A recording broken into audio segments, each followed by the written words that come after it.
Butler knows just what he wants to be. Freeze, dirtbag. Butler thinks he's a real cop. Put me down. I meant it in the nicest way. Devin, you gotta stop playing stupid cop games. But when you're a cop, people don't sass you. But now... Young Devin here witnessed a crime earlier this evening. You need me to testify and identify, right? I think I like that question. Why? I'd like to cut a deal. What? He wants to be a cop. Why do you want to be a cop? Look at this guy. Bad back, bad marriage, bad attitude. Oh, sorry, I broke the nose. Think I can fix it. He's seen a lot of action. But he's seen a lot of TV. Haven't you heard about secondary smoke? My still-forming lungs may be shriveling into green chunks of mucus. I want you to drive him around for 8 hours. I can't. I don't get along with kids. I don't like them. They don't like me. I have nothing to count. Can't have any fun with a kid. You take a kid to a bar. He has one drink. He falls off the stool. What? You don't have to get up to impress me. Where his fantasy ended, My grandson has seen all I want him to see, a policeman. their real adventure began. Put the pedal to the metal, burn rubber. Let's go kick some. I need a diversion. He was a bad boy, boss.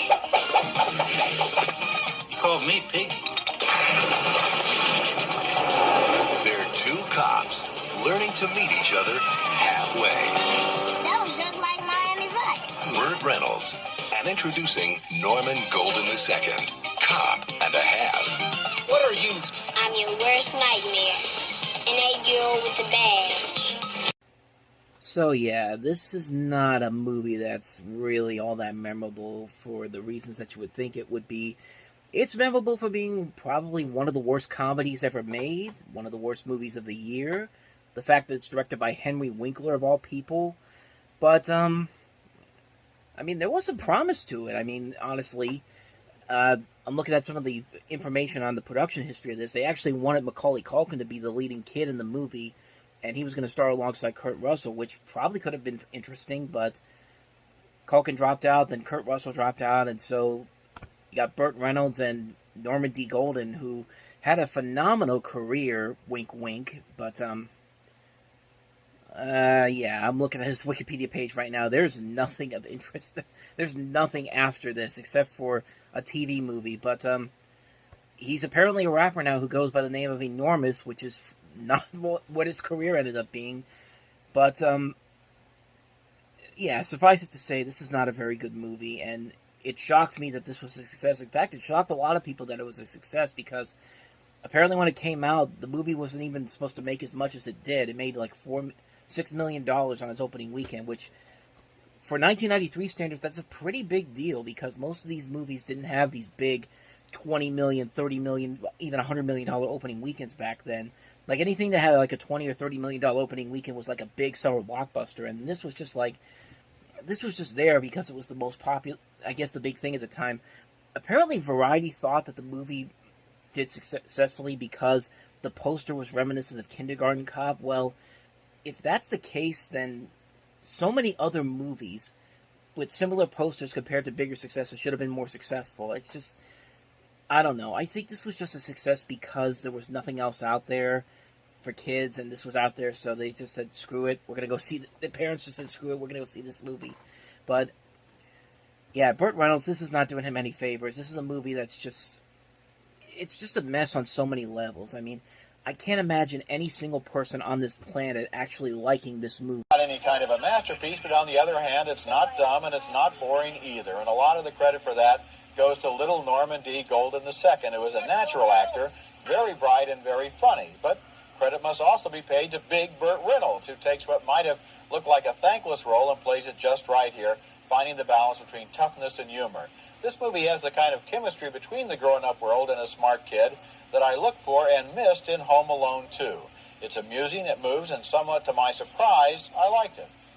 Wow, where's your big red suit and beard, Santa? You just gave them a gift. You didn't like this movie? No, you didn't like Little Norman? No.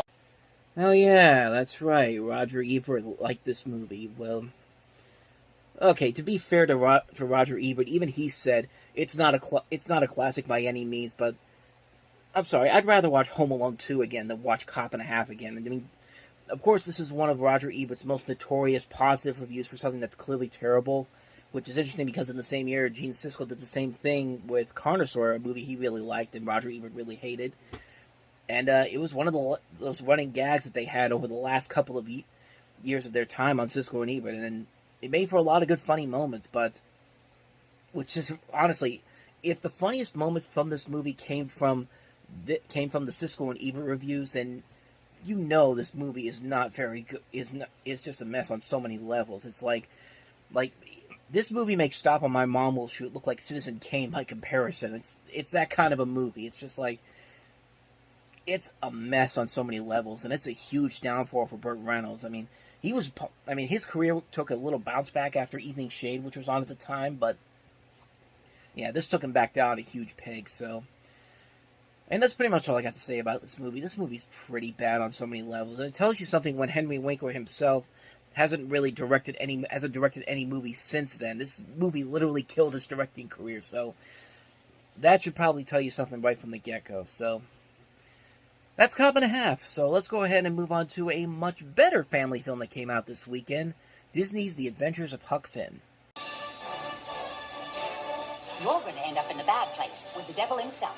That'd be just fine by me. They called him a troublemaker. Come on, Finn! They called him a liar. Ma ran off the circus clown. I fell off a steamboat, sir. My pa got run over by an elephant. I think this boy's gonna fit right in. They called him every name in the book. George Jackson, the Duke of Fields Walk. Mary! Williams! But everything in his life would change when one man called him friend. Best friend I ever had. True blue Huck Finn. It's the boy with that runaway slave! Come on!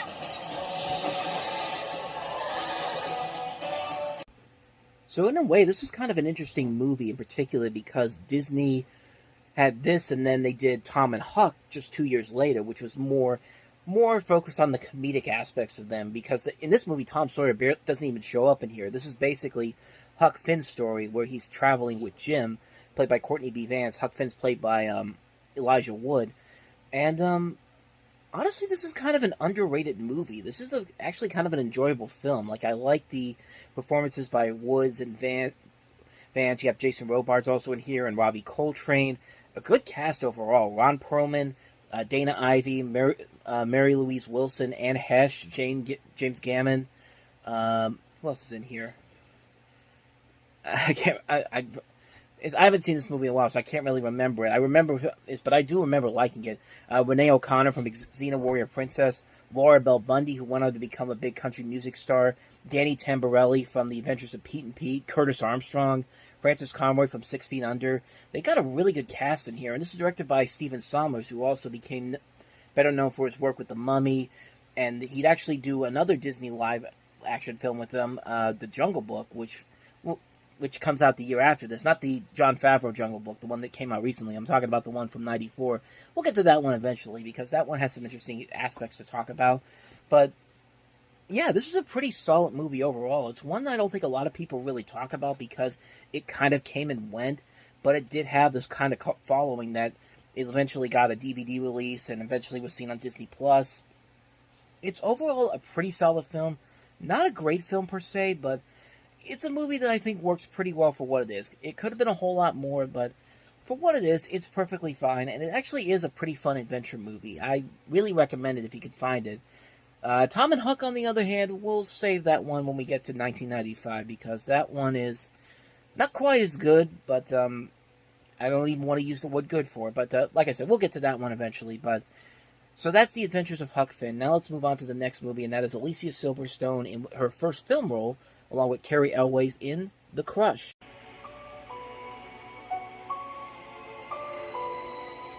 Nick Elliott was looking for a nice, quiet place to write. He thought he found it with the Forrester family. Then he met Darian. How much they paying you to watch me?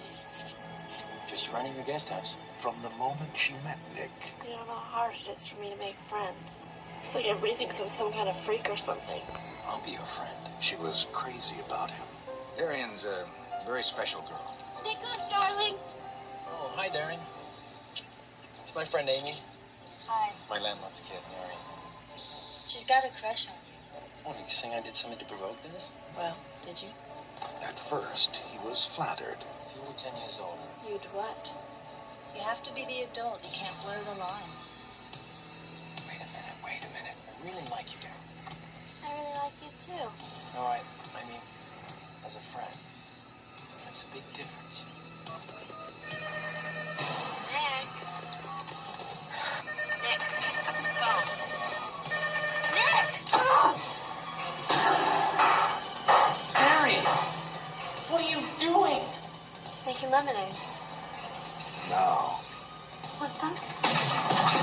he's frightened. Miss me? Because if Darian can't have him, Darian? Go play. no one can. I love you, Nick, and you love me. You animal! Stop it! I mean, she's crazy. She's the one you want to look up. The crush. So like I said, this was Alicia Silverstone's first major film role. She had been in a couple of music videos for Aerosmith, most notably Crazy, which also featured Steven Tyler's daughter, Liv Tyler. But this was before she eventually became successful with Clueless a couple years after this. But she's in this movie along with Carrie Elways, also Kurtwood Smith's in here, Amber Benson from Buffy the Vampire Slayer. And believe it or not, this is actually based on the filmmaker who made this, Alan Shapiro, based this movie on events of his life. The girl on who he based Adrian actually sued him for using her real name, Darian, for Alicia Silverstone's character, and as a result, when the movie was aired for television, they changed the name of the character from Darian to Adrian, although you hear it in the trailer, it's still credited as Darian Forster, I should say. But it's still also on the VHS and Laserdisc. I'm not sure if it's on the Blu-ray for this, because I've never seen the Blu-ray version of this. I do remember seeing this movie on TV, and I mean, we've seen this movie done over and over again. It's kind of like Poison Ivy, mixed in with a little bit of Fatal Attraction, except cut down, except like 20 years taken off of age.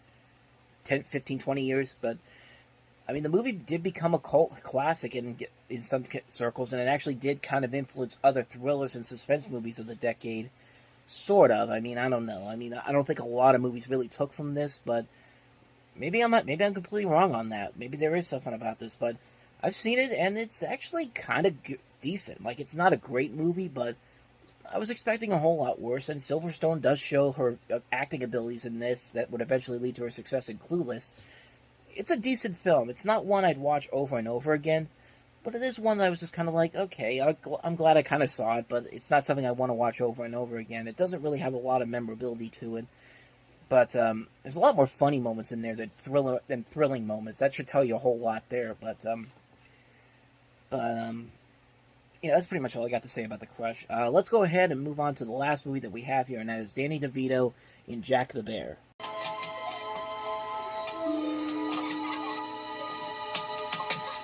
I was 12. My brother was 3.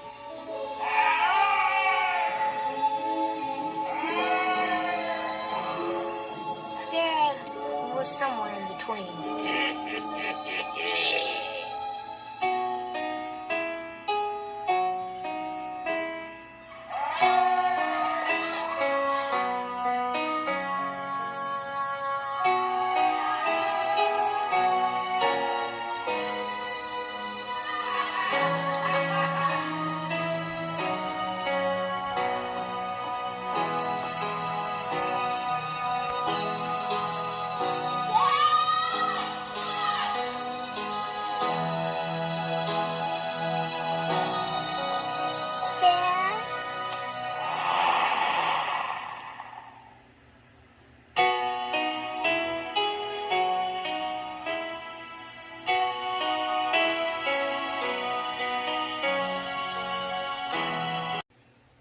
So, I don't know the history behind this movie because I can't find it on here, but if you saw the end of the trailer and you see the year for that trailer's date, it said 1991. So, I guess this was a movie that was held back for several years by 20th Century Fox because they didn't think that this was actually going to work out, but, I mean, honestly, I could kind of see why, because I've seen the movie itself, and I don't know. It's not horrible, but it's not a movie that I think Danny DeVito really thought it was going to be, because it just looks like an Oscar bait type movie. It just looks like a movie that he was trying to get an Oscar for Best Actor for, and it definitely shows on screen there. But there are a lot of notable things about this movie. Marshall Herskovitz, the director of this, is best known for creating the shows 30-something, My So-Called Life, Once and Again, and and he worked on Nashville. Steven Sicilian is a writer you should be very familiar with, even if you've never seen him. Even if you've never don't know who he is, you've definitely seen his work before. He's the man who's written for films like Awakenings, Gangs of New York, Moneyball.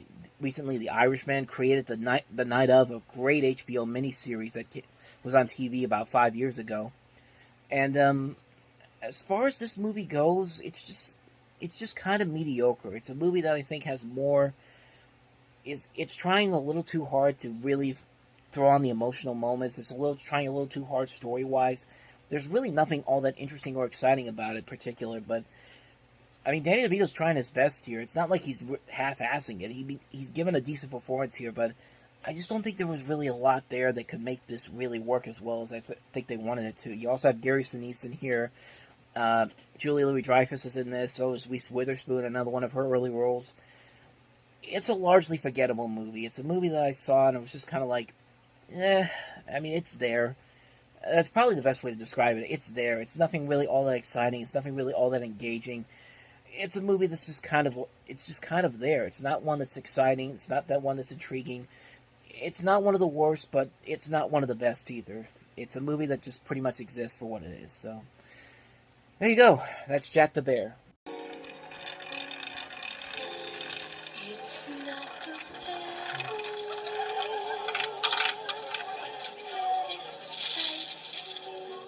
Excuse me? Would you mind lending me your wife? Excuse me? For luck. What do we got to lose?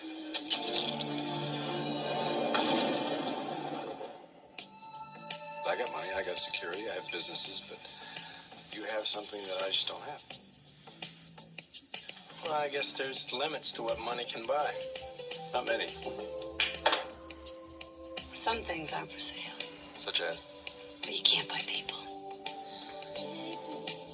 So what are you saying? You can't buy love? That's a bit of a cliche, don't you think? It's absolutely true. Well, let's test the cliche. Suppose I were to offer you $1 million for one night with your wife. David, I think you want me to do it. Why, do you want to do it? No. But I would. I'd do it for you. Think about what this money could do for us. What it could do for our future. It's just my body. It's not my mind. It's not my heart. You might enjoy it. Don't bet on it. If you were mine, I wouldn't share you with anyone. It was sex, David. Just sex, not love. Just sex.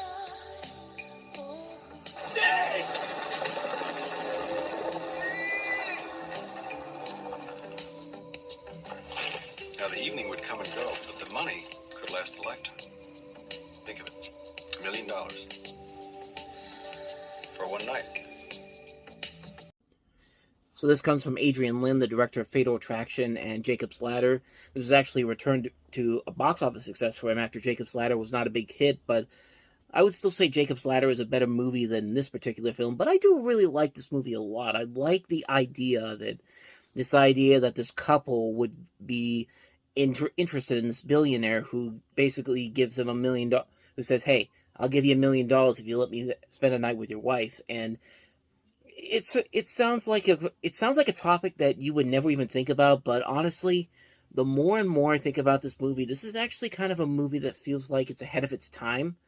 It feels like a movie that back then nobody would ever admit to even thinking about that. But nowadays, when you see the way kind of the world is, I would think most couples would probably look at this and say, we'd probably never do this, but hear me out. Let's just think about this. And it is kind of an interesting topic to talk about with this movie. It's a very intriguing idea. It's a very interesting situation. And the performances in here are overall very good. Woody Harrelson and Demi Moore are very convincing as the couple. Robert Redford is very good as this billionaire. There's a lot of genuinely good little twisted turns here and there about where the story goes and how this is going to end up playing. And it's a movie that really, I think, is a lot better than a lot of people would have given it credit for, because it did not get good reviews at the time. In fact, when the movie came out, the year after it came out, it was listed at the Razzie Awards as the worst picture of the year, which, when does anyone take the Razzies seriously? These are the same people that just basically take a movie that was that's either a notorious bomb or stars people that they don't like and just say, that's the worst movie of the year, when there are far worse movies that came out in this year. And let me just give you an indication of the movies that were nominated in this list. There was also Cliffhanger, which we'll get into that one eventually, Last Action Hero, Sliver, and Body of Evidence. Now, of all 5 of those movies, one of those movies was downright terrible, and that was Body of Evidence. The other ones, they range. We'll get to those when we get to those ones eventually. We've already covered Body of Evidence, but yeah, that should pretty much tell you how much the Razzies don't really care about being consistent, or not even consistent, about actually looking at the worst movies of the year. They're just looking at the movies with the biggest names, and they're just going off of that, which, yeah, bottom line, nobody ever takes the Razzies seriously, but this movie really is not that bad. It's a movie, like I said, it's not the best movie that Adrian Lyne has directed, but it has a lot of intriguing ideas. It has a lot of very interesting scenarios that, again, people back then probably wouldn't even thought about, but at the same time, but nowadays it's like, well, this isn't the craziest thing ever to think about, but yeah, it's an interesting movie. I think it's a very interesting movie. One that kind of holds up over 30 years later. It's a movie that I think a lot of people should generally look at again, and you might be pleasantly surprised by what you see by it. It's a fun little movie. It's a very decent movie. It's a decent drama, great acting all around, and a great plot to work with. It's a pretty good film overall. I'd say I definitely recommend it, but don't expect something on the other lines of some of Adrian Lyne's best works. I'm just saying. So that's Indecent Proposal. Now let's get to the next movie, which is easily the best new release of the weekend, and that is the family classic, The Sandlot. I know you're smart, and I'm proud of you. I want you to make some friends this summer. Meet Scotty Smalls. Kale, get it! The kid is a L7 winning. My race is over. Man, this is baseball. You gotta stop thinking. Just have fun. Climb trees, hop fences, get into trouble. Just stand there and stick your glove out in the air. I'll take care of it. Oh. Now he's in. Yeah! All right! With the coolest guys in the neighborhood. They've got the look. Wendy Peppercorn. Wow. Hey, girls. They've got the moves. They've got the rap. Blockhead, geek, jerk, idiot, moron. You bought for apples in the toilet, and you like it. You play ball like a girl. I got it! Oh, no. But something else has got their ball. That wasn't my ball. Dad's father gave it to him. Babe Ruth signed that ball. Babe Ruth! We gotta get that ball back. Got any bright ideas? Initiate retrieval section number 1. Power connect. Come on, help me, it's heavy. Now. Fire! We gotta fly!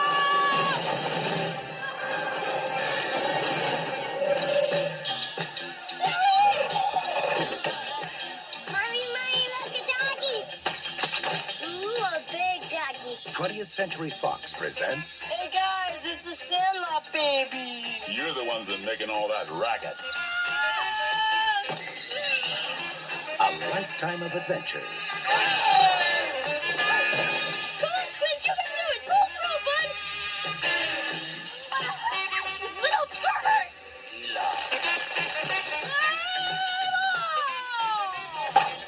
The Sandlot. A little piece of paradise, a half a block wide, and a whole season long.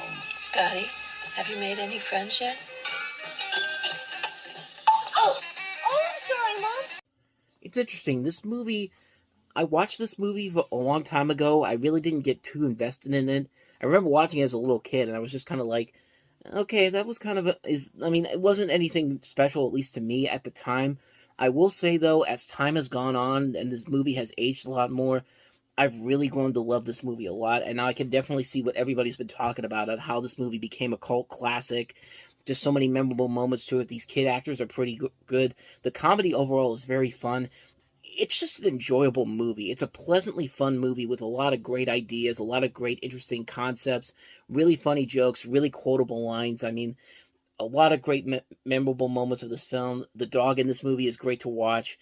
Just the creative ideas that they have in this movie, and it's just a ton of fun all around. It's a movie that you look at and it's just like, yeah, this is the type of movie that looking back, I probably would have loved this more if I really looked into it more.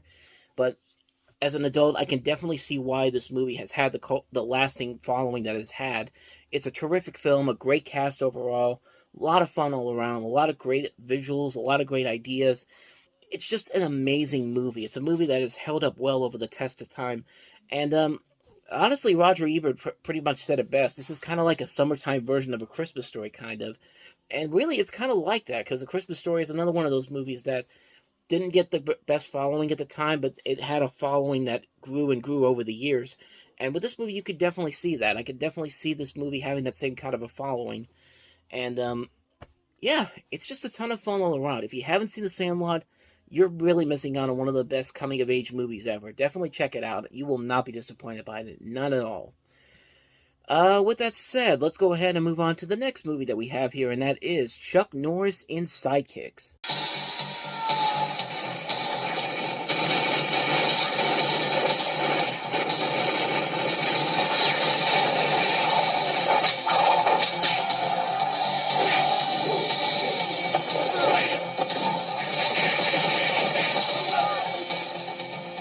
Thanks, Barry. Thanks for helping me out again. That's all right, Chuck. That's what sidekicks are for. I've had talks with him about the daydreams. He's made up this world where he can be, Chuck Norris? He says they're sidekicks. That they do things together. Barry is only a winner in his dreams. So where's your friend Chucky now, retard? Now, there's someone I want you and your dad to meet. But hope is coming his way. That is your first lesson. You must always be ready. I will help you learn what you want to know. You will work with these an hour each day. If you make a mistake, they will sting you.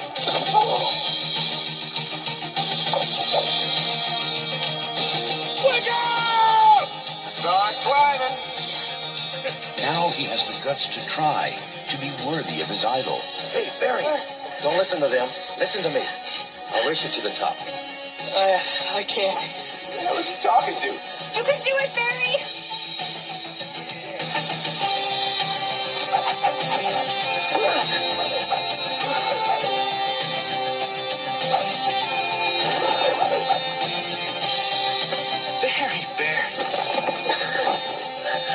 We always seem to meet this way. It's not going to be so easy this time. Do you want a real shot at me? Karate tournament? If you're not too chicken. Why don't you just quit now to avoid the embarrassment? His hero is about to step out of his fantasies. I am Chuck Norris. And fight at his side. Why don't you and I go win this thing, huh? A dreamer. A champion. An unbeatable team. Sidekicks. Yeah, this is a weird concept for a movie. Turns out it was actually the pet project of a Houston furniture outlet owner who was good friends with Chuck Norris. He actually invested $8 million into the production of this movie. And Chuck Norris, who did a lot of TV commercials locally for his company, suggested the idea of creating the film and having him agree to finance and produce the film. And it's a crazy idea. I mean, this kid, I mean, there could be some fun with it, but just the script overall, it just eventually turns into a Karate Kid knockoff. And you can see it at the end of the trailer that it is pretty much a Karate Kid knockoff, and not a very good one. It's just like, it's got some good actors to it. Jonathan Brandis, who would later go on to find success with Sequest, Beau Bridges as his father, Mako, Joe Piscopo, Danica McKellar from The Wonder Years, Richard Mull. Just a great cast overall here. Where the movie, I think, starts to lose me is that when Barry has these fantasies, like, you would think that, okay, he's a teenager. He should be having fantasies about the teenage girl of his dreams. But no, every time he has one of these fantasies, he has to go save somebody. It's usually his teacher, and it's just like, I think you guys really do not understand how this is supposed to work, because that just makes no sense whatsoever. And it's just, and like I said, most of the biggest problems with the movie comes from the fact that it is a straight up knockoff of the Karate Kid, and a really bad one. Like, they try way too hard at the end to mimic the Karate Kid climax, because it's literally the same climax as the Karate Kid, except it's Chuck Norris teaming up with Jonathan Brandis, and Chuck Norris actually does help him win this in the end in real life, because he actually is there and decides out of nowhere to just say, you know what, let's team up against these guys. And it's just like again, I don't think you understand how this is supposed to work. It's just like, man, there's just opportunities in this movie that don't make no sense whatsoever, and it shows on screen. Like, too much over-the-top acting, too many jokes that fall flat, too many story elements taken straight from the Karate Kid. It's a mess. It's a mess of a film on so many levels, and it definitely shows on screen. So that is Sidekicks. Let's go ahead and move on to the next movie, and that is Bodies, Rest, and Motion.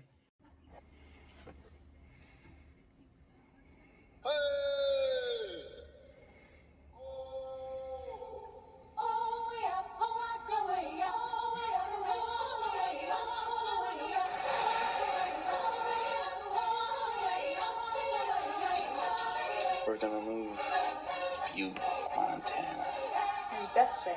Beth says whatever makes me happy. You get stopped in Utah by the cops. You flunk the breathalyzer. They haul you in. You go to prison. But at least your life is taken and trash. Hi, honey. Who are you? The painter. What's that? We're going away, Preston. What are you doing? Painting. We're still here.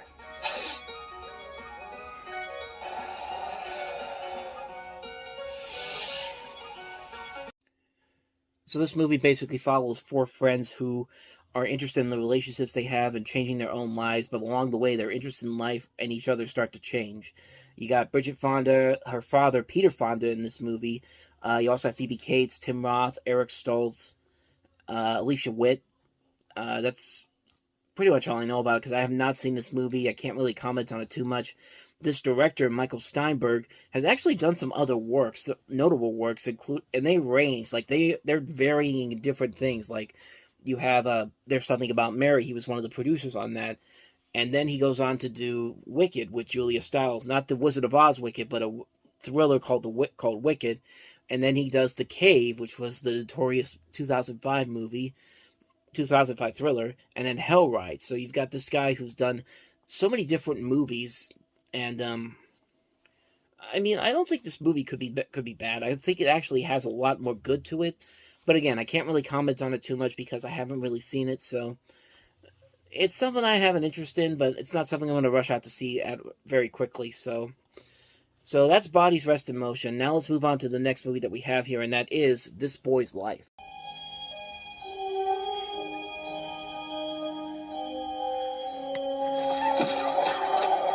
He violated school property, and he wrote obscene words on the wall.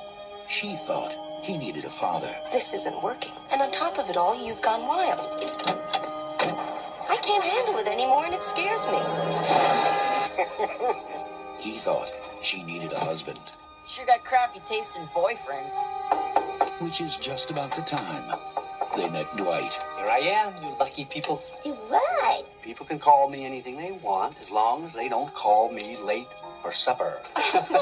What a dope. I talked to Dwight the other day, and he wants you to live with him for a few months. So what are you gonna do, just give me away to him?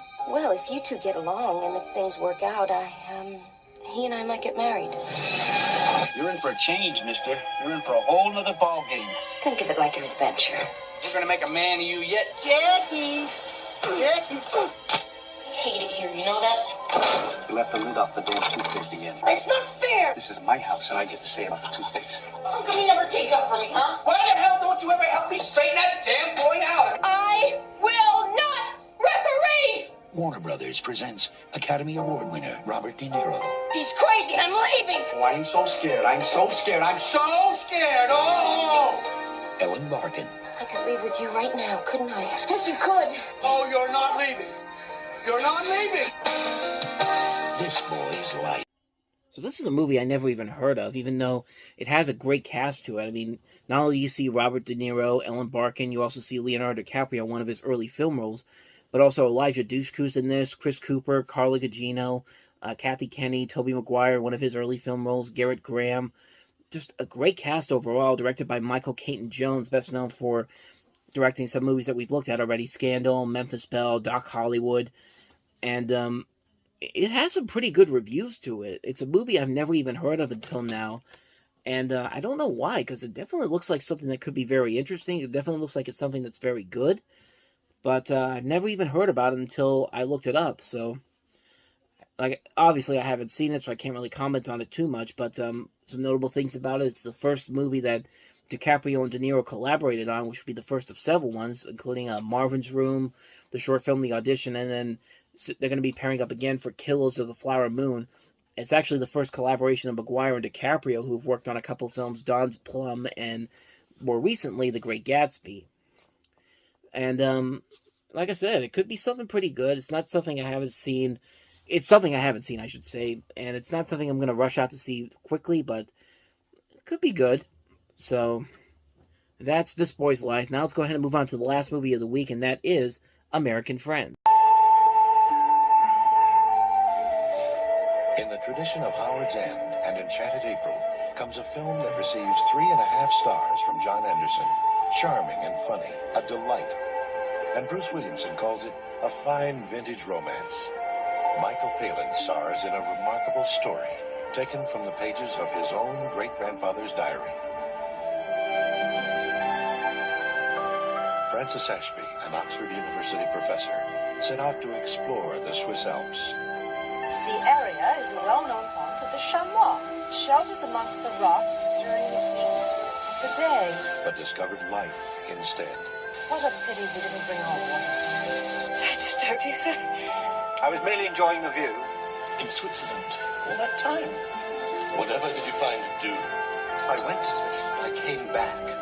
Switzerland is over, Butler. It's over.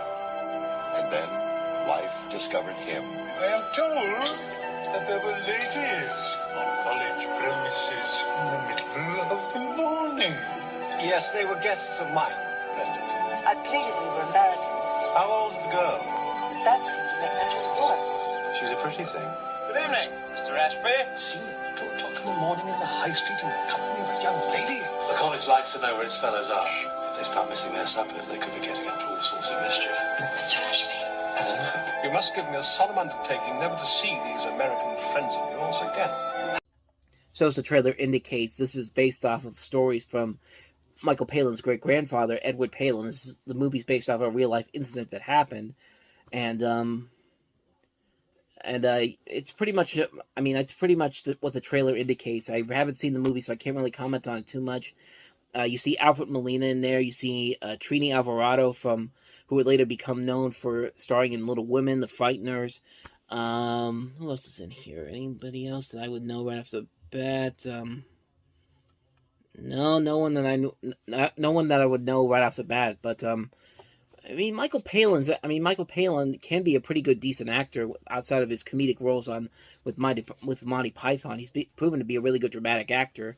So this could definitely be pretty good. So again, not something I'm going to rush out to see pretty quickly, but it could be definitely something that could be pretty good. So there you go. That's American Friends.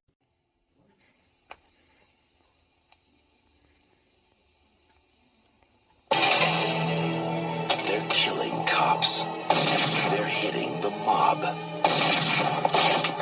afraid of anyone. But they should be. Federal officer. This time we lost one of ours. He was my friend. Wesley Snipes is a cop who's reached his boiling point. No hair, no prints, no nothing. Now we don't have to waste valuable time on hard evidence. And the only rights he wants to read them. We put him away, that's the end of him. Are their last. You gotta give me your word on something. Keep your head.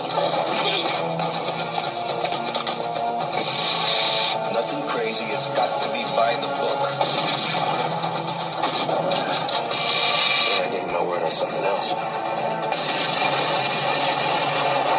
I'm gonna put him in a box. By the book.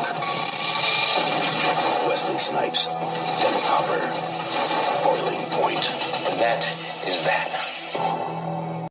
I guess this is Wesley Snipes after he found success with The Last Boy Scout and more recently Passenger 57, where he became the next big action hero. But just like every other action hero, they pick some really bad scripts, and this is a really bad script for a really bad movie. This is not a very good movie. This is a pretty lackluster film that's pretty much everything you expect it to be. It's basically Wesley Snipes getting revenge on somebody and doing whatever it takes to make sure they're dead and don't get any justice. Like, they're just... Like, he's a treasury agent, and he's out for revenge. And, I mean, honestly, you've seen this type of movie before, done over and over again. And even if it was a predictable movie, it still has to be at least somewhat enjoyable. I mean, some of the best action movies ever made are basically retreads of other movies. I mean, but there's just nothing in this movie that's exciting whatsoever. I mean, Wesley Snipes himself in this, I think he's just trying too hard to try to make this memorable and to try to have these lines that make him stand out as the thing that everyone quotes all the time. I mean, at least with Passenger 57, the whole thing with Always Been on Black did work to that movie's favor. But here, his big thing that he quotes in this is, "When I'm done with is that he's eating dinner with another cop played by the principal from Back to the Future," and he says that he tells Wesley Snipes' character to do the job by the book, and then Wesley Snipes' character goes, "When I'm done with this motherfucker, I'm gonna put him in a box by the book." And it's just like, that doesn't make any sense whatsoever. It really does not. And it's just not a very good movie. It's a very boring film with some great talent overall. Dennis Hopper, Lolita Davidovich, Viggo Mortensen, Dan Hedaya. Just a good cast overall, but not good material to give to them. It's a movie that is instantly forgettable. It's a movie that's just kind of there. You watch it once, and there's just nothing out there. It's like vapor. Just, you watch it, and you move on with your life. It's just like, it doesn't leave any lasting impact with anybody, and it's just not a very good movie. It's not a very good film. It's one of Wesley Snipes' worst movies that he made at this time when he was still doing these movies for theaters. Not counting the direct-to-video stuff, because most of that's pretty bad too. But, yeah, Boiling Point. Just not a very good movie. So anyway, on to the next movie, and that is Benny and June with Johnny Depp and Mary Stuart Masterson. What's she gonna do? She paints and she reads. Yeah, she paints, she reads. She lights things on fire. I got a fire extinguisher. Just bring her. Come on, play cards. Soap on the ropes, slightly used. You take my cousin off my hands. Wait. I lost What's in the pot? a cousin. I am not taking this guy home.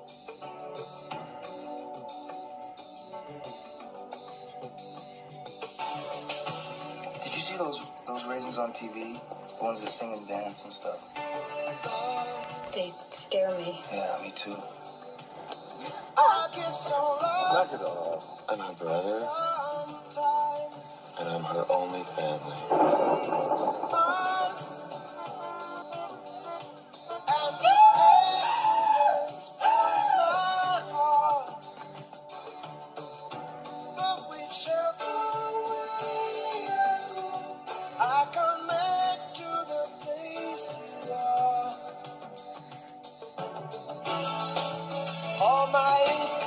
We have to tell him.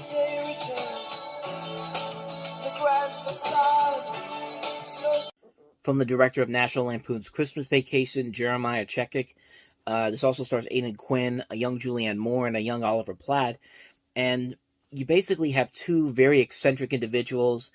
I think both of them are supposed to be schizophrenic, and they end up meeting and getting together pretty much.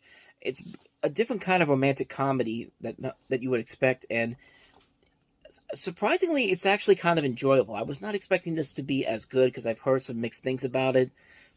Some people really like it. Some people like that it's different. Other people thought it got kind of annoying real quick, but I don't know. I thought it did a pretty good job. I like seeing Johnny Depp do something kind of outside of his normal shtick because he's doing a lot of physical comedy bits in this movie, basically basing it off of people like Buster Keaton, Charlie Chaplin, Harold Lloyd doing it in this movie. And also this movie was notable for making the song I Would Walk 500 Miles by the Proclaimers to be a big hit, which was a big hit that year.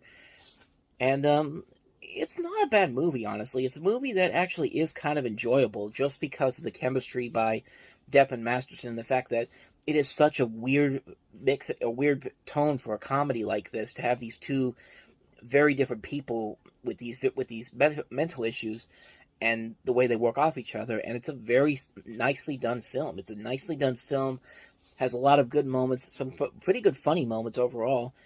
I really enjoyed it. I was pleasantly surprised by it. I think if you go into this with the right mindset, you can definitely enjoy it as well. If you want to see Johnny Depp do something a little bit out of his normal stick, definitely give Benny and June a shot. I really found myself really enjoying it. So anyway, that's Benny and June. Let's go ahead and move on to the next movie that we have here, and that is Candid Films, once again, with No Place to Hide. A brutal murder. DOA at rehearsal last night. Severed arteries in the neck, chest, and pelvic area. Killing backstage in a theater. This is going to be news all over the country. A maverick cop. There are men on the force who'd like to see you hurt if you take this position. I don't care about that. No, but I care about it. A helpless victim. A man broke into my apartment and said he was going to kill me, just like Pamela. Get it through your head you don't live there anymore. Then where do I live? Nowhere. Now, the only thing they can depend on I'm not a person to you, I'm just some case number. And I'm trying to protect you. is each other. They're going after the kid. Where am I going? The police station? They followed you from there. You go to my house till tomorrow night. Why does he want to kill me? Because you know something. Either about your sister or the man who killed her. I don't know, but you know something. I mean, it's Candid Films. Did you really expect them to do something that wasn't something like this? It's got some decent talent to it. Chris Christopherson, Drew Barrymore, Martin Landau, O.J. Simpson, Kane Hodder from Friday the 13th. But, I mean, come on, man. Like, it's pretty much what you expect from Candid Films. A lackluster diet version of something that's already popular beforehand. And it just really wasn't. It's a mess of a film. It's a movie that a lot of the people involved in this regret making. Christopherson regretted it. Landau, Drew Barrymore, judging by, O.J. Simpson probably found something for it, but, it's just a movie that's been done over and over, and really, this movie could have been played as the movie of the week on ABC, CBS, or NBC, or even Fox, and it would have made more sense there. This did not need to be on a big screen. This was not a movie that needed to be on a big screen. And you can pretty much tell why, because it's not very good. It's not that interesting. It's not that exciting. It's very lackluster. It's very over the top. It's not good on any level. It's a horrible movie. It's a horrible, horrible film on so many levels. So that's No Place to Hide. Now let's move on to the next movie, and that is Wide Sargasso Sea.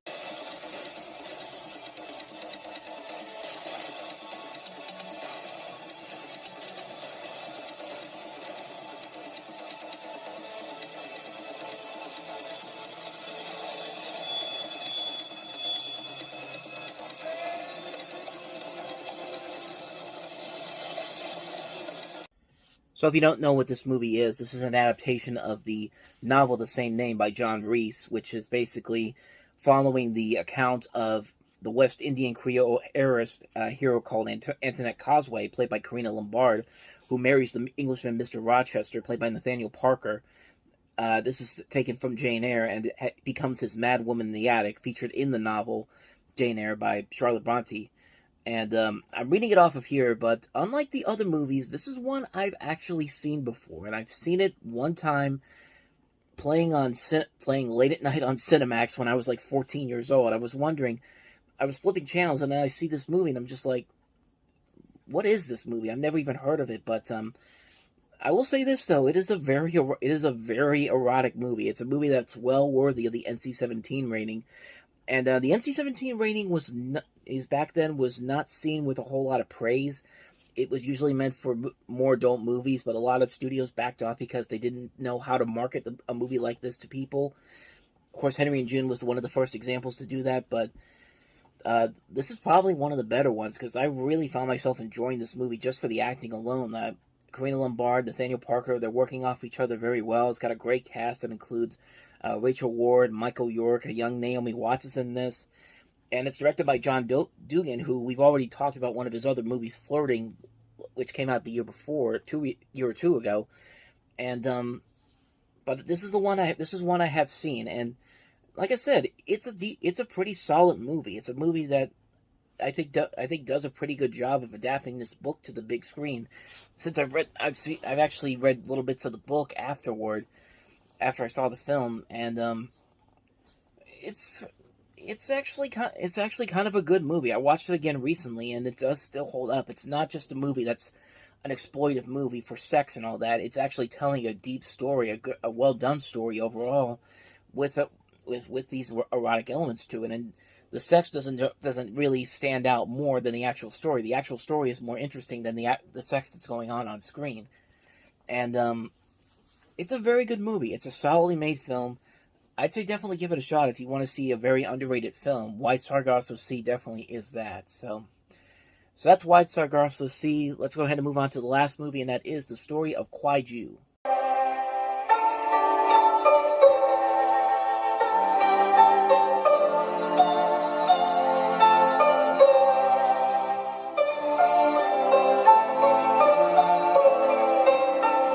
From the world-renowned director of the Academy Award nominees, Judo and Raise the Red Lantern.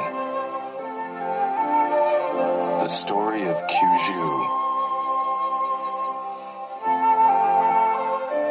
Starring the incomparable Gong Li. Janet Maslin of the New York Times says superb. So Gong Li plays the title character of Kwai-Ju, who lives in a rural area of China. And when her husband is kicked in the groin by the village head, Kwai-Ju, despite her pregnancy, just travels to a nearby town and later a big city to deal with its bureaucrats and find justice. This is directed by Zhang Yimou, and we've talked about some of his early works before with Raise the Red Lantern and Judo. And of course, he later on would later go on to direct films such as Hero and House of Flying Dragons and Curse of the Golden Flower. And that's pretty much all I know about this movie overall, except the fact that Gong Li is in there. We talked about some of her movies before when we talked about the other movies that this director has done. I haven't seen this movie, can't really comment on it, but again, it looks like it could be a pretty decent movie overall. It's just something that's never been on my radar to check out, but maybe one day I'll definitely check it out. So, other than that, that's pretty much all I got to say about this one, The Story of Kwai-Ju. All right, Holmes, you're the victim of another Dr. Dre and Ed Lover masterpiece. Yo, man, what did you do to my head? No, you gotta hold your head at the angle, brother. Women gonna think you a big Wesley Snipes. I got Wesley. Man, I wouldn't let the two brothers cut my taxes. They were a couple of nobodies. What's up, Cherise?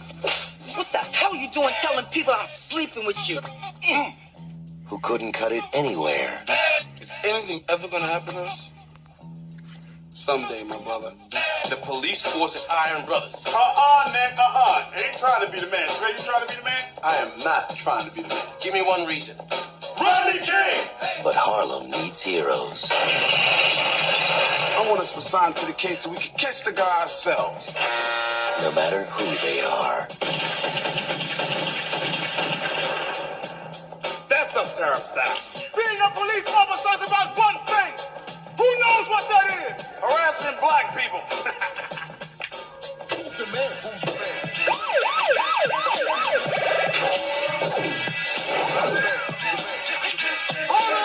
We're here to fight the forces of evil, to make the streets safe for you people to walk on. Look at you looking like before and after. Who's the man? Here's your assignment. All of Harlem. I want all crime and drugs stamped out by 6 o'clock. Okay? Let's get him. Ah!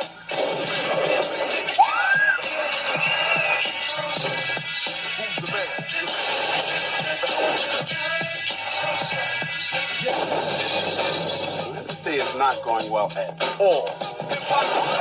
Who's the Man? A film directed by Ted Demme, starring Dr. Dre and Ed Lover, with Dennis Leary, Colin Quinn, and a who's who of hip-hop, including Naughty by Nature, Ice-T, Cypress Hill, Flavor Flav, KRS-One, Heavy D, House of Pain, Salt and Pepper, Criss Cross, and Bushwick Bill. Drop it! Oh, come on, fellas. You know the bad guys are gonna lose. That's word up. Why don't you call me when you're ready for dessert, big boy? So Yo MTV Raps was something that it was right around. It came out around the time I was born. I think it came out about 4 months before I was born, and it was a little bit early for me. But I remember my first MTV experience being when they would show episodes of Rocko's Modern Life on MTV and Ren and Stimpy, and then later on I grew to know more about MTV in the middle of the '90s with Beavis and Butthead, Daria, all those type of shows. But I wasn't around when I really didn't pay much attention to Yo MTV Raps because, I mean, honestly, I was 4 years old when this movie came out, so I really didn't know too much about that show or this movie in particular for obvious reasons because I was still a little too young for this. But I mean, the movie itself doesn't look like it's that bad, and actually, it does look like it's a ton of fun. You got like I said, Dr. Dre, Ed Lover, big cast in this movie: Salt and Pepper, Colin Quinn, Dennis Leary, Bernie Mac is in this. This is the first movie with Terrence Howard. Ice-T is in here, Karen Duffy, Vincent Pastore, and a lot of cameos in here. I'm looking at this list here: Bill Bellamy, Busta Rhymes. Let me see what else is here: Fat Five Freddy, Flavor Flav, Heavy D, House of Pain, Kid Capri, Naughty by Nature, Nikki D, Penny Hardaway, Queen Latifah, Run DMC, Scottie Pippen. Just all these names here that I'm very familiar with, and I never even heard about this movie until the mid 2000s. I think it was actually on the videotape for Ninja Turtles 3. I remember this trailer being on. Oh, I see another one name I remember: Criss Cross. They were in the trailer, so I wouldn't know that. But yeah, I've never seen this movie before, but it looked like a movie that could be fun for what it is. It honestly looks like something on the same lines as Disorderlies with the Fat Boys, and that's another one of those movies where there isn't really a whole lot of. It's not really all that exciting, but in terms of a story, but it is a fun movie overall if you have the right mindset to it. And I think this movie kind of has the fun mindset to it. Honestly, it actually could be something pretty good. It's something that I've been wanting to see for a long time now. I've just never gotten around to seeing it, but I have been wanting to see it, so maybe one day I'll definitely check it out. But that's really all I gotta say about this movie in particular. I knew about it from the Ninja Turtles 3 tape, but other than that, that's pretty much all I know about this movie, except also that Ted Demme directed, and Ted Demme is, of course, is he related to Jonathan Demme? Yes, that's his uncle. Jonathan Demme is his uncle. And Ted Demme actually went on to direct some pretty good movies, including The Ref with Dennis Leary, Life with Eddie Murphy and Martin Lawrence, Blow with Johnny Depp and Penelope Cruz. So it was interesting to know that this was his first movie that he directed. So all my interest in this continues to be piqued for this. I really want to see what this movie is about. Maybe one day, like I said, I'll definitely check it out, but I'm not in an immediate rush to see it, but one day I will definitely see if about checking it out. So anyway, as I've done with the mumbling right now, let's move on to the next movie, and that is Mike Binder's Indian Summer.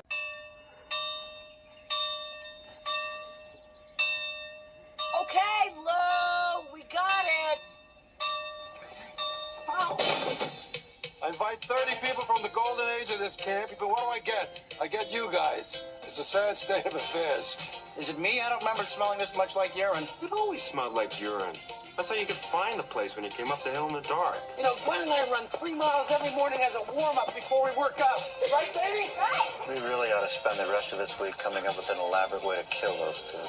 You're not actually going to make us take a swim test, are you? First day of camp, you always have to take a swimming test. Go!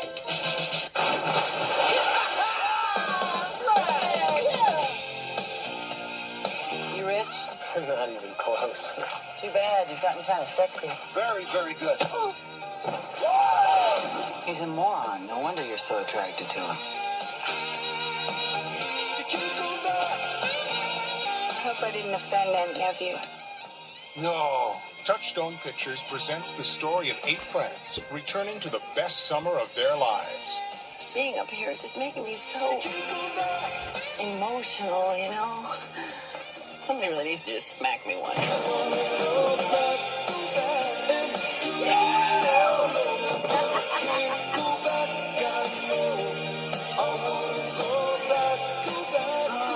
I want to be a kid again. Indian Summer. We've already talked about Mike Binder's previous film that he did, Crossing the Bridge, and he would later go on to direct such films as Blank Man, The Upside of Anger, Man About Town, Reign Over Me, Black or White, and it's got a pretty decent cast to it overall. You've got Alan Arkin, Diane Lane, Bill Paxton, Elizabeth Perkins, Kevin Pollak, Julie Warner, Kimberly Williams. Even Sam Raimi has a role in this movie.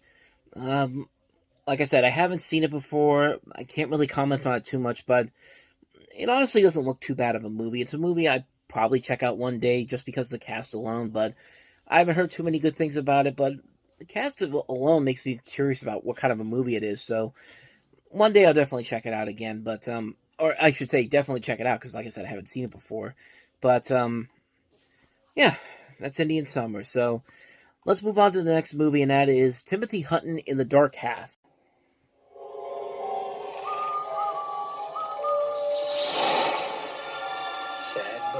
Has a secret. I know all about it. A piece of himself he keeps hidden. You just don't want to give up George. You become attached to him. Locked away until he needs it. These behaviors could be interpreted as schizophrenia.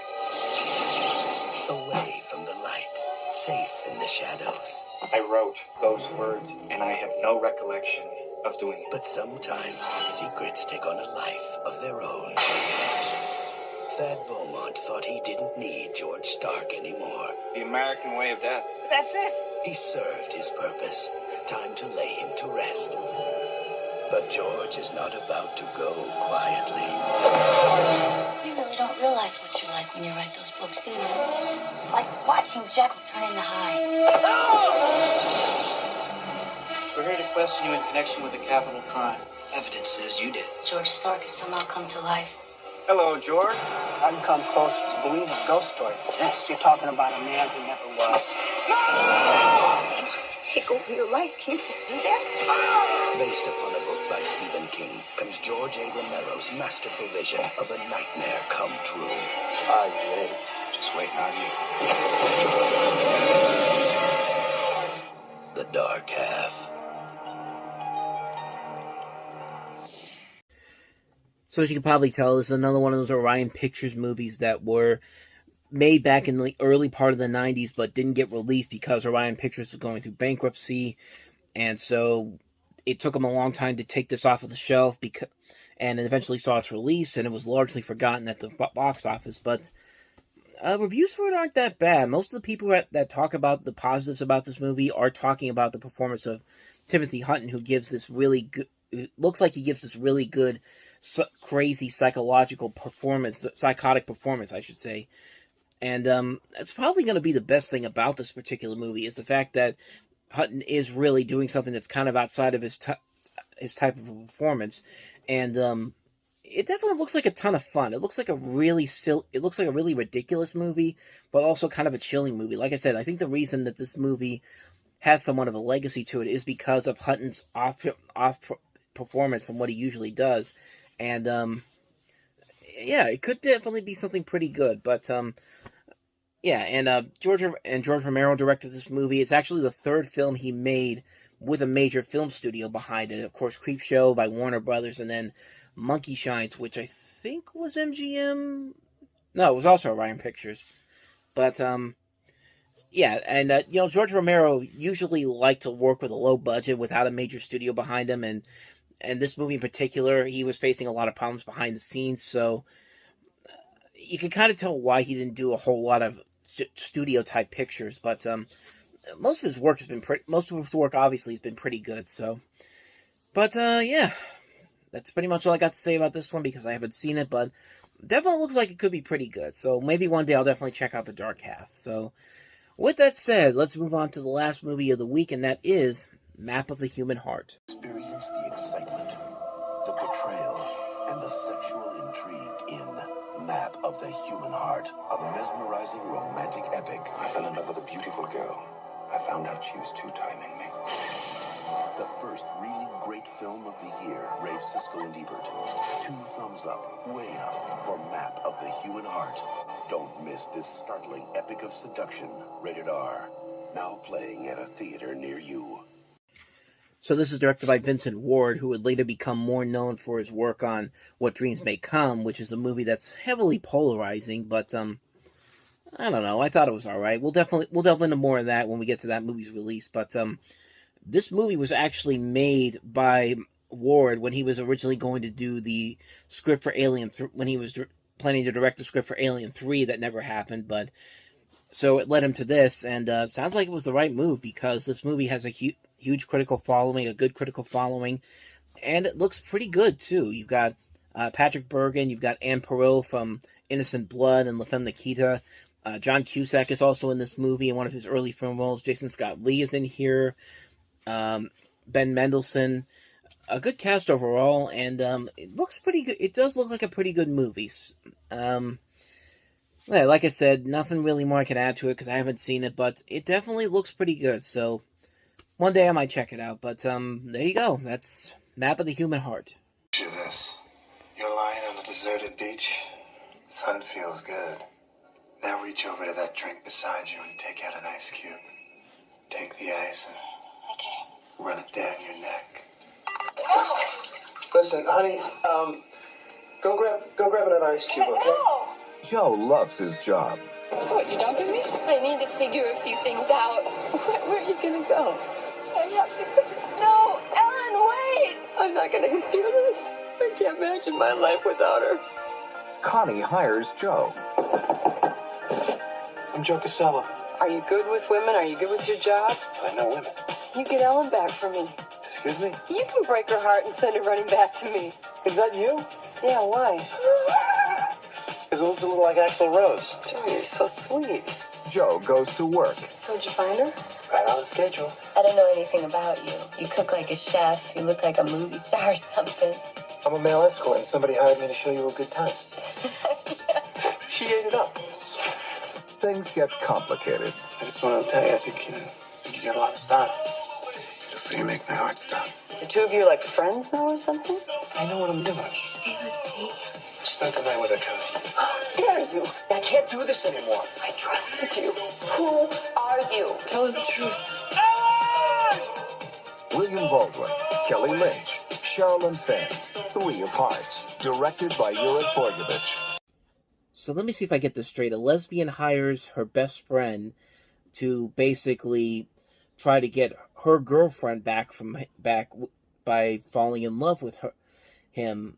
I'm really confused on how this works because for obvious reasons. And yeah, the trailer of starting off like that really, I was really confused when I first saw the beginning of that trailer because I thought, is this actually kind of a thriller? Is this supposed to be something more than, like a dramatic thriller or something like that? But no, it's a straight up romantic comedy, and okay, I guess you can go in that direction, but I'm really starting to think that this plan that this girl had is not going to turn out well because something's amiss here, and something is not really like. It's okay. This is such a confusing premise. I mean, this woman who's a lesbian hires her best friend to fall in love with her best friend who's also a lesbian and convince her that heterosexual relationships are inferior to lesbian ones. And I don't know. This movie just feels like it was written by somebody who clearly has something wrong with gay people, or just has no idea how gay and lesbians work and how they have relationships and everything, because this movie just feels so off on so many levels. I mean, I haven't seen it, so I can't really comment on it and really see what that is, but I don't know. I don't think this movie really had the right idea of what it wanted to be, and judging by the critical response for it, it's got like a polarizing 50 down the middle, 50%, 50% or something, like 53%. Yeah, 53%. And I don't know. Oh, by the way, I said it just made over $2 million. This thing didn't even hit $2 million. It only made $1.9 million. It was like about $85,000 away from $2 million. The thing couldn't even do that. Who knows? Maybe this is actually something that's maybe the trailer's not selling the movie the right way. Maybe the trailer doesn't really represent the movie itself. Maybe it's a great movie, but I've heard nobody ever talk about this movie. I've never even heard of this movie, so that should pretty much tell you what you probably need to know about it, but who knows? That's pretty much all I know about this movie in particular. Just a premise that doesn't really sound like it makes a whole lot of sense, and I'd never even heard of it up to this point, so that should probably tell you enough, and we could probably put the same things that are wrong with 3 of Hearts on the trailer for the next movie that we have, Rick Moranis and Eric Idle in Splitting Heirs. Once upon a time, there were 2 babies, Henry and Tommy, who were switched at birth. Read all about it, Simon. Henry grew up to become the 15th Duke of Bournemouth, while Tommy wound up An old hippie. No, I'm an Asian. No kiss for your mom, Ranjit? They were the best of friends. Come on, let's see a show. Now, she was a great Hamlet. I just don't remember the banana scene in Hamlet. That's a tropical interpretation. Drunk again, sir. Until one day, It's okay, Butler, so are we. Tommy discovered You're adopted, all right? See? That's you. that Henry's family Remind me of my late husband. Of course, I haven't seen you naked. and his fortune I'd give anything to live here. should have been his. I'm the former baby. I should be Henry. Of course, it will be quite different Now, don't be jealous. if he was dead. So what do we do now? It's pretty obvious, isn't it? Somebody put helium in Henry's scuba tank.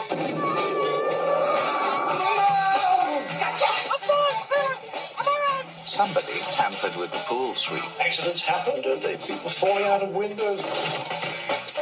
Shooting accidents. Paul! Car crashes.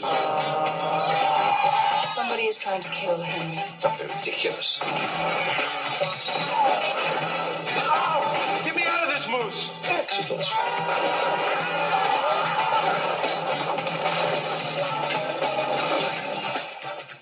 Join Rick Moranis, Eric Idle, Barbara Hershey, Catherine Zeta-Jones, and John Cleese in an explosive new comedy, Splitting Heirs. Yeah, so kind of like 3 of Hearts, this movie has a premise that really doesn't make a whole lot of sense when you really think about it. Like, nobody looked at Rick Moranis' character and realized that this guy does not seem like he fits in this particular family. It's just like, it doesn't really make a whole lot of sense in terms of a story-wise, and a lot of people have said, I think, not even a lot of people, but I read here that Roger Ebert basically said that the roles should have been switched around. It should have been Eric Idle in the Rick Moranis role and Rick Moranis in the Eric Idle role, and, you know, honestly, I think that probably makes a lot more sense. Just the movie, this movie overall doesn't really look all that good, and I mean, Eric Idle can be really funny. So can John Cleese, who's in this movie, and it has a great cast: Moranis, Idle, Cleese, Barbara Hershey, Catherine Zeta-Jones, one of her early film roles. But yeah, this movie just doesn't really. It doesn't really look like the humor was also set for this. This looks like a movie that's maybe a British audience probably would have liked, but even then, I don't think the people in the United Kingdom really enjoyed this movie all that much, because I don't think it didn't do a lot of big business. I think it barely crossed $5 million, which is not very good for a comedy like this.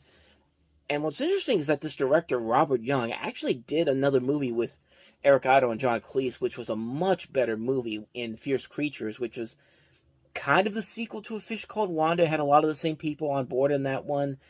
And it's not, while that's not quite as good as A Fish Called Wanda, it's a lot funnier than anything that I've seen from this particular trailer. It actually is a legitimately funny movie. But we'll get to that whenever we get to 97. But as far as this movie goes, it just feels like this movie really didn't have the right motivation, the right script, or the right casting to make this work. It's a movie that could have been, I think maybe, it's a trailer that definitely looks like something that could have been done a lot better. But just from that first trailer alone, I think they really, really missed the mark on this one. Again, who knows? Maybe the movie's actually kind of good. I don't know. But anyway, let's move on to the next movie, and that is Blood In, Blood Out. Or as it's called in the full title, Blood In, Blood Out, Bound by Honor. In the heart of the city, in the soul of its people, there is a power stronger than law. I have never been so proud in my life as today. A force deeper than friendship. I don't forget where I come from or who I am. That's what keeps me going every day. A passion greater than life. Who are you fighting? You're just fighting yourself! Boy, those are my carnales, they're my family. I'm your family! It's the tie that bound them together in their youth. Let me see the color inside you. And now will drive them apart. This is the epic story of three brothers. Run, carnal, run! Fuck those locals forever, carnal, let's go! One searched for truth in the law. You kill your own people, no! One expressed his passion through art. We'll be completely sold out by the end of the night. Oh! And one found power in prison. No one can stop us.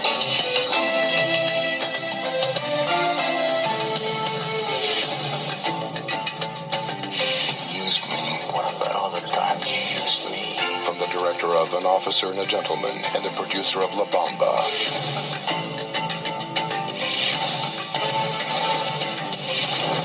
Blood In, Blood Out. That's a bond you can never break. So the title of this movie was called Blood In, Blood Out. That was the original title. Disney basically changed the name of it to Bound by Honor because they thought the original title might incite some more violence in eastern Los Angeles. You got to remember, this came out a year after the LA riots, and the studio was concerned about the potential effect the film could have on Los Angeles following those riots, and also considering that the Rodney King civil rights verdict trial was going to be handed down around the same time this movie came out. So they actually delayed this film in LA until after the verdict came out, after May 21st. And basically they put this movie out and had no plans to release the film any further, as they thought that a crossover appeal with non-Hispanic audiences was not apparent. But really, when you really think about this, think about everything that was going on at that point. It was coming up a year after the LA riots, and not only that, you had to deal with the fear that more riots were going to happen because the verdict from the civil rights trial was going to come out. And they basically didn't even bother to think to themselves, maybe we should wait until after the verdict comes out and maybe wait a couple of more months before we actually put this movie out. They put this out knowing that they were coming out a year after the riots, and they knew that this was coming out around the time this verdict was coming out. So the movie was already destined to fail pretty much on that front. And even Taylor Hackford, the director of this, stated that he was very unhappy with the decision to change the title around, as he thought that the film's message was the exact opposite of the one that the studio feared could be transmitted. And it just doesn't feel like that was the right call on it. The right call wasn't made on any of these circumstances. And like I said, as far as the movie is concerned, I can't really comment on it too much, but I do know certain things about this movie, and judging by the stuff I've seen, I don't think this movie was even going to be... I don't think this movie's any good, because there are some lines in this movie that sound so ridiculous, like this one in particular.